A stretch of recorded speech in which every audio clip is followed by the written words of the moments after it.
Hi friends நான் இன்னைக்கு வீடியோவில் மைசூர் ரசம் எப்படி செய்யறதுன்னு பார்க்கலாம். மற்ற ரசத்தை காட்டிலும் இது கொஞ்சம் டிஃப்ரெண்ட்டாக இருக்கும். ஆனால் நல்ல டேஸ்ட்டாக இருக்கும். ட்ரை பண்ணி பாருங்கள். புதுசாக பார்க்குறவங்க இந்த வீடியோவை சப்ஸ்கிரைப் பண்ணிக்கங்க. பக்கத்தில் இருக்கிற பெல் பட்டனை ஒன்று நீங்கள் ப்ரெஸ் பண்ணிங்கன்னா நான் போடுற எல்லா வீடியோஸும் நோட்டிஃபிகேஷன் ஆகிட்டு வரும். Welcome to Munidas kitchen. இப்போ என்னென்ன போடுறேன்னு பாருங்கள். எல்லாம் ஒரு ஸ்பூனு பருப்பு, ஜீரகம், குருமிளகு, வரமிளகு, கொஞ்சம் கருவேப்பிலையும், பின்ன வரமல்லி, இதெல்லாம் ஒரு ஸ்பூன் எடுத்துக்கங்க. இது நம்ம ட்ரை ரோஸ்ட் பண்ணணும். எண்ணெய் ஒன்றும் ஊற்றாமல் ட்ரை ரோஸ்ட் பண்ணிக்கலாம்.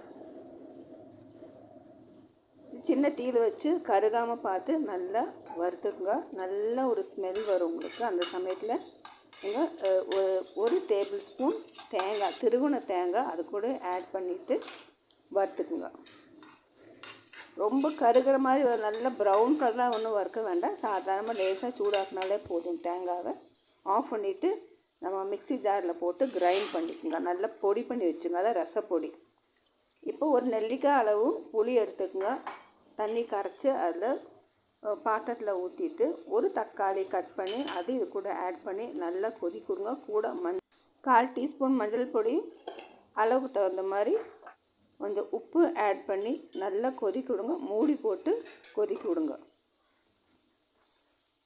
இது நல்லா கொதிக்கட்டும்.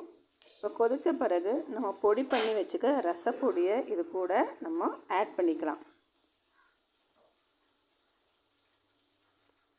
அதுவும் நல்லா கொதிக்கட்டும். இப்போ ஒரு 1/4 கப்பு பருப்பு, துவரம் பருப்பு குக்கரில் வேக வச்சு அதை ஸ்மாஷ் பண்ணி வச்சுருக்கேன். அது இது கூட நான் ஆட் பண்ணிக்கிறேன். ஆட் பண்ணிவிட்டு அது நல்லா கொதிக்கட்டும்.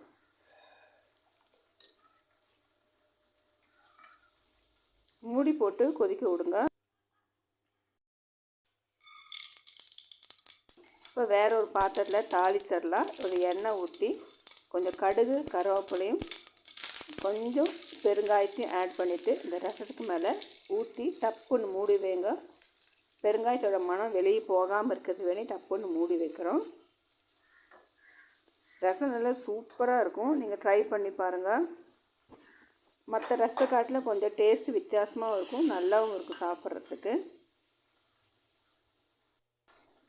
நல்ல சூடாக இருக்க சாதத்தில் ரசம் ஊற்றி சாப்பிட்டா ரொம்ப டேஸ்ட்டாக. கூட ஒரு நெய்யும் நீங்கள் ஆட் பண்ணி சாப்பிட்டீங்கன்னாக்கா ரொம்ப நல்லாயிருக்கும். கூட சைட் டிஷ் ஆகிட்டு உருளைக்கிழங்கு பொரியலோ இல்லாட்டி மீன் வறுத்ததோ அது ரொம்ப நல்லாயிருக்கும். ட்ரை பண்ணி பாருங்கள். உங்களோட ஃபீட்பேக்கை எனக்கு கமெண்ட் பாக்ஸில் கொடுங்க.